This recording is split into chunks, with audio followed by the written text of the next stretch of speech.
thine is the kingdom, and the power, and the glory forever. Amen.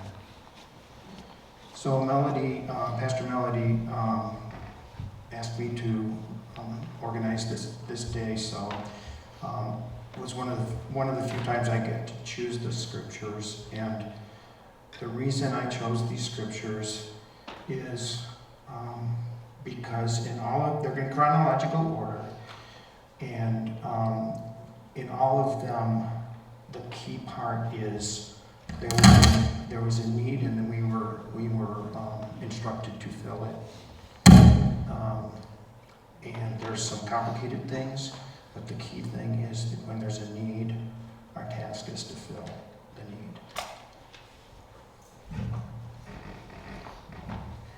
So today's first scripture is from Luke chapter 3, verses 7 through 11.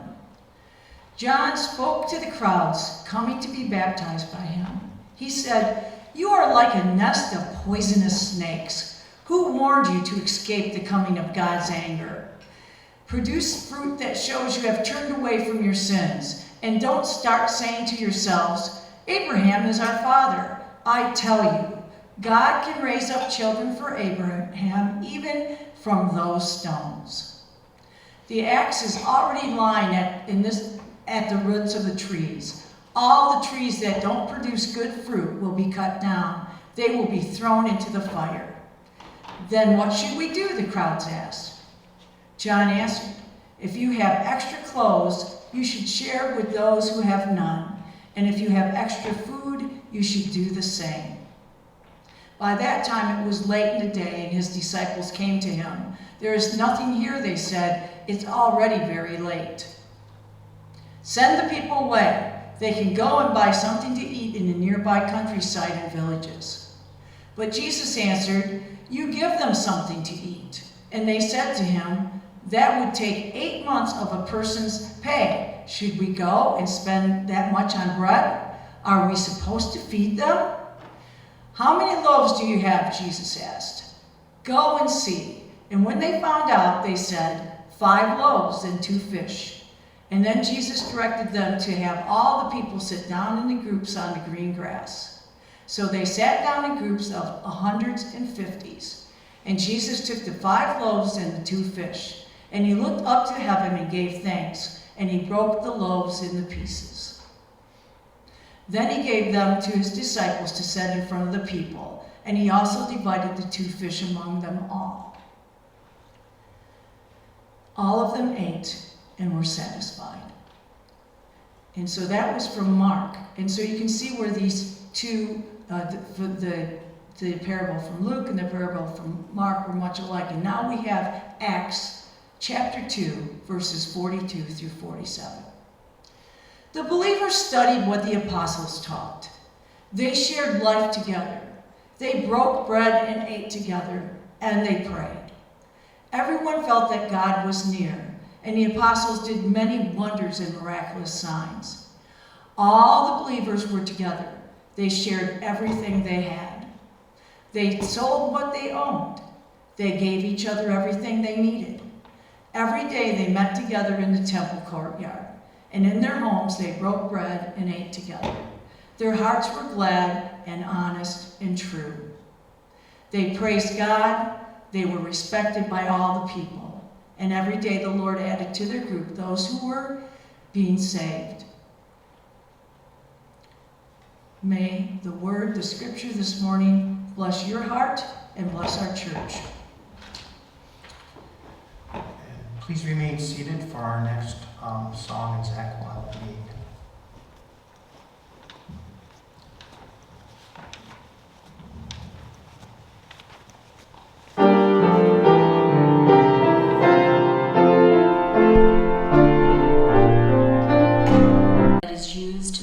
Say there's not a consistent access to healthy food. And so some people may be food insecure for a short period of time. Some people it may be consistent food insecurity. But it's important to make sure that we can be there for them, because even, especially for children, even the smallest time period of food insecurity can cause lifelong issues, whether that's in learning and personal relationships and health. And so we want to make sure that people can learn and grow in the way they need to. Loaves and Fishes is almost 45 years old, and it started with those downtown churches in Kalamazoo all coming together and saying, we keep getting people coming to us and saying they need food assistance. And instead of each of them doing something separately, they decided to do something together, which I still think is incredibly a forward-thinking decision, and it has continued to this day, that it is a community-wide effort to making sure that everybody has the services that they need. And so the idea is that there would be a centralized place to schedule appointments, there would be a centralized place to make sure that we're going out and getting the food, and a centralized place to store that. And then from that, there would be additional pantries and food distribution sites that would grow. And that's exactly what happened. And it has continued to grow. And from that first year, 1982, there were 6,000 food orders that were distributed. This past year, we distributed almost 200,000. And part of that is the need continues to grow, and part of that is that people continue to help, and then we're able to serve more people who struggle. So you may be familiar with our big building on Portage Road, kind of kitty corner to Bronson. That is most of that is warehouse, and that is, we are a unique organization in that we both have the capacity to procure and store and to redistribute millions of pounds of food every year, but we also have a lot of direct service programs as well. The idea of having that centralized hub and pantries that would help people was really how Loaves and Fishes operated for a long time. And then the pandemic hit, and we realized that even though we thought we had been providing access in the way that we wanted to, the food is very unique, just as unique as every individual. And so when we only had one place to operate out of for that period of time, it really made us think about how the whole model was going to be accessible to everybody. A lot of people think that we are just Kalamazoo City, but we actually serve all of Kalamazoo County. We actually have a pantry here in Richland at Richland Presbyterian. And we are open, if someone from outside of the county can come to us, we're open. People come to Kalamazoo for lots of reasons, whether it's a lot of people coming for medical appointments or for school, and if they're able to get to our building, we provide support for them. We have one stake in the ground that has been there since day one, and that is self-declaration of need. There are lots of reasons that people find themselves facing food insecurity. And a lot of that you're not going to see on a tax return, you're not going to see on a pay stub, you're not going to understand the whole situation. And so we have some people will say to us, well, why do you do that? And it could be people using the system unfairly. And maybe that's true, but it's a small percentage. But the number of people that it helps who wouldn't be able to get access if we were going off of income, we have people who say, I make $10 more a month than is allowable to get food stamps. That doesn't make me any less hungry, but I can't get services. And so self-declaration of need is super important for us because it is one less challenge, one less barrier for people who need food. And when I talk about how we changed things during COVID, it really was to make sure that people were getting the food that they need. Before, we really focused on getting donations of food, and that was what we gave out. But that's not always what everybody needs. There's people who are living in motels. There's people who are living on the street. There's people who have dietary allergies, people who have religious restrictions to food. And so we really changed our focus to make sure that we were doing everything we did in a very equitable way. So we still have pantries. Yes, we still have lots of pantries. We have 10 pantries that we schedule for every day. And through those pantries, we serve almost 850 people every day. Craig actually is a big volunteer of ours, and he sees the lines, he sees the people coming to our building. And we have those pantries all throughout the county. But that's not the only way that people need food. Some people can't get to those pantries. So during COVID, we started a home delivery program. And it truly was us looking at each other on like March 18th, 2020, saying, I guess we run a home delivery program now. And it started with us putting it in our cars and driving it on our way home from work if they couldn't get to the main pantry. But now we've expanded it to having 3 refrigerated vans that do up to 70 home deliveries a day all throughout the county. And that's super important because for some people, the gas they have in their car, if they do have a car, is the only gas to get them to and from work. And a lot of the people we serve work. We actually, in our last survey we did to clients, 46% of the people we serve have at least one full-time person working in the house, But as you know, a lot of times wages don't keep up with inflation, and we have seen a huge, tremendous increase since 2022 of people who their rent went up and that was it, that was their food budget, or they had a medical condition, and medical, even the co-pays are almost debilitating with their financial budget. We also started procuring our food differently. We wanted to make sure that people have what they needed. So even though it's a little bit more expensive, we always make sure we have items that are easy to make, can be eaten if you live in a tent, and that's that convenience packaging, which is actually the most expensive type of food to get. But we want to make sure that we have it. We buy things like halal and kosher items because we want to make sure that people who have those needs for their religious practices are able to access that, and that we are one of the only food providers in the area that does that. And we also wanted to make sure that people, if you're allergic to milk, we don't want to give you milk. It's a waste of our resources, and it's not going to make you any less hungry. So we always have the common allergies, we always have opportunities for that. But in addition to our grocery pantry program, we knew that wasn't enough. The pantries, even the home delivery system, wasn't enough. We needed to meet people where they were at. And about, I'd say it was 12 years ago, maybe more than that, maybe 19, 20 years ago, we started working with the schools a lot more. And so we actually have programming in 46 different schools. We have pantries in 17 schools, including all the Kalamazoo public schools, high schools and middle schools. We have them in Comstock High School and Middle School, Parchment High School and Middle School, and Galesburg Augusta High School. We have a pantry there. We also do weekend food packs, which are little fun packs of food that you may have heard of that program. It's all over the country, but people call it different things. It's kid-friendly food for those kids who rely on breakfast and lunch at school for all their nutritional needs, and there's a lot of those kids. And it becomes very apparent during the summer, which is our busiest time of the year, and during breaks, and during COVID, there was that too, with kids out of school.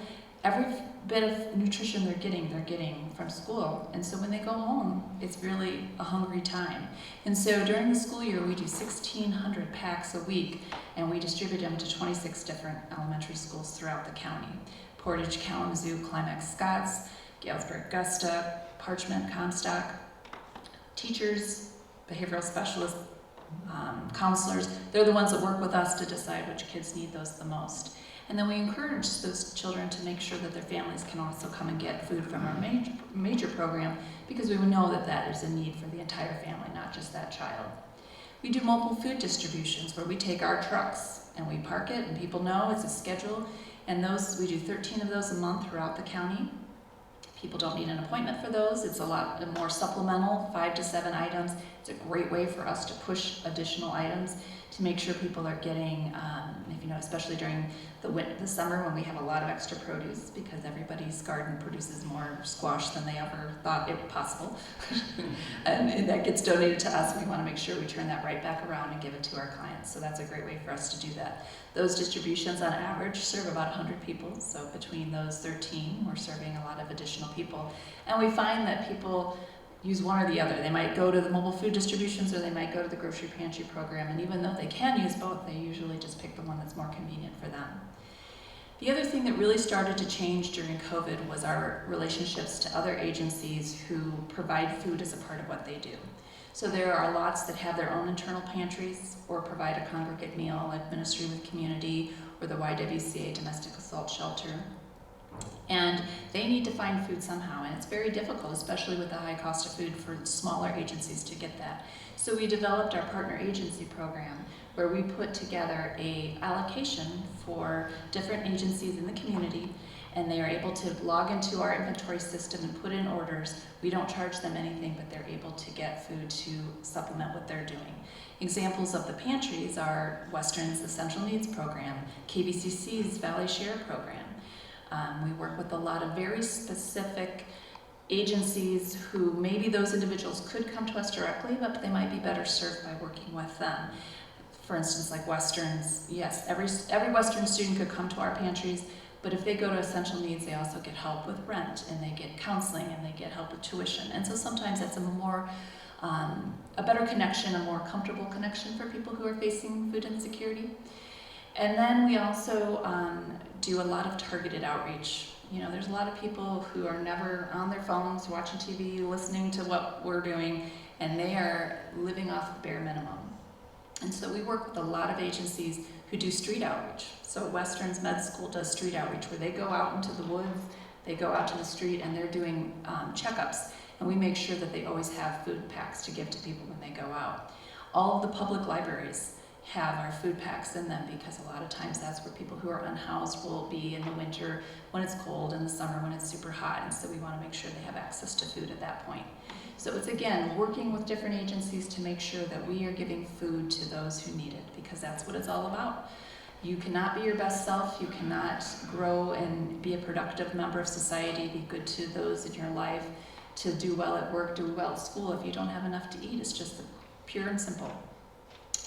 Last year, we served almost 42,000 unduplicated individuals through all of our programs. And of that number, 60% came 5 times or less a year. It really is those individuals who are trying their best to do everything right, and then something happens. The brakes go out in the car, you gotta fix them or else you can't get somewhere. That was your food budget.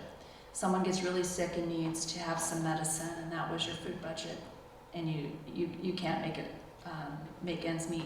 We have a lot of people who reach out to us when they go from one job to another, and there's a gap in when the payroll starts, and so they have 2 or 3 weeks where they just don't have any income coming in. We had an individual come the other day. She works full-time, and she just moved into a new apartment with her boyfriend, who is bringing 3 children from another relationship. She's bringing 2 children from a relationship. And all of a sudden they've had to pay, get set up in a new apartment, have this blended family with a lot of hungry kids, and they just put an extra deposit down to be able to get into that apartment. And so just for a month, they need a little help. We had an individual come by the other day, and all he wanted was grapes. He's like, "Do you have grapes today?" And luckily we did. He's like, "I'm a veteran." He was probably in his late 70s. He's like, "I've been living in a rental home in the Edison neighborhood, and then this home got sold to a management company in California. They don't know me, they don't know anything about me, they don't care. They raised my rent by $200 a month with a month's notice." He goes, "I can't do it." And so he was living out of his car until he got paperwork processed to get into a subsidized living apartment. He said, I can eat up crackers and things like that, but I just really need some produce to keep me healthy and feeling good and during this really difficult time." And that's all he wanted, was some produce. And so, he said, I don't mean to bother you, but I might be back one more time, and then once I get settled, I'll be okay. Lots of mothers, lots of fathers who are reaching out and are doing the best they can. I had someone call to give us a donation. She was in her late 50s, and she was getting close to retirement. But she said, "I'm so happy I can donate now, because when I was young, I had just gone through a divorce and I had 2 kids. I was a nurse at a local hospital, and I didn't know that your program existed. And to make sure my kids had enough to eat, when I was taking away the patient tray, and if it hadn't been touched or eaten, I would take that and slip it into my pocket for my kids at home." She said, "I knew I could get fired, because I would have been if they found out." She goes, "But this would have been so wonderful." And she says, and she did eventually find out about it and was able to stop doing that and be able to feed her kids. And so it was important to her to give back. We hear stories like that every day. And it just is truly a community effort to make sure people have enough to eat. Between our funding, all comes from local, whether it's businesses, individuals, foundations, because what's really important to us is that self-declaration of need, and we're not going to take any funding that doesn't allow us to do that. So that's a little bit of how we serve, and we want to make sure people have what they need. This is our community, and we have to help each other out, because we never know when it'll be us who needs help, or when it'll be somebody in our family needs help. And so I appreciate you listening to me a little bit and letting me be a part of your morning.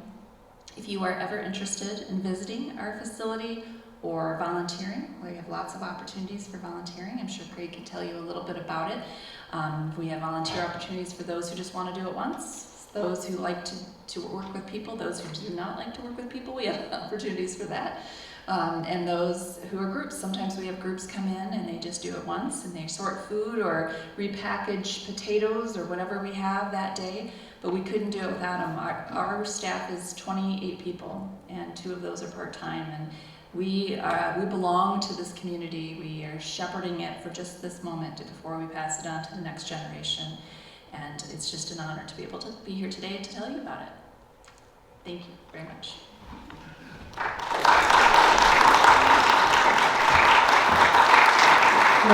Thank you so much, Doug, for talking to us today. And I can say that there's all sorts of ways to work. I happen to be one of the coordinators for the Giving Garden, and we have a motley crew of about 6 regulars with some other people, but we work out there 3 times a week, and we're so fortunate to have the land given to us that we produce it. And we were so excited because we raised 16,000 pounds of fresh produce for the giving for Loaves and Fishes last year, and we know it all goes to really people who are really in need, and we just get a kick out of raising it. And all of us like to have our hands in the dirt, and doing things like that. So we're so happy that it can go for places like that and to people that just don't have access to fresh food like that. And we know that we are just a drop in the bucket for all the food that you need. So if you're able to help support Loaves and Fishes, that would be wonderful. Are we ready with a song right now then? We are. So let's rise if you are able, and we'll continue in worship with The Voice of God is Calling.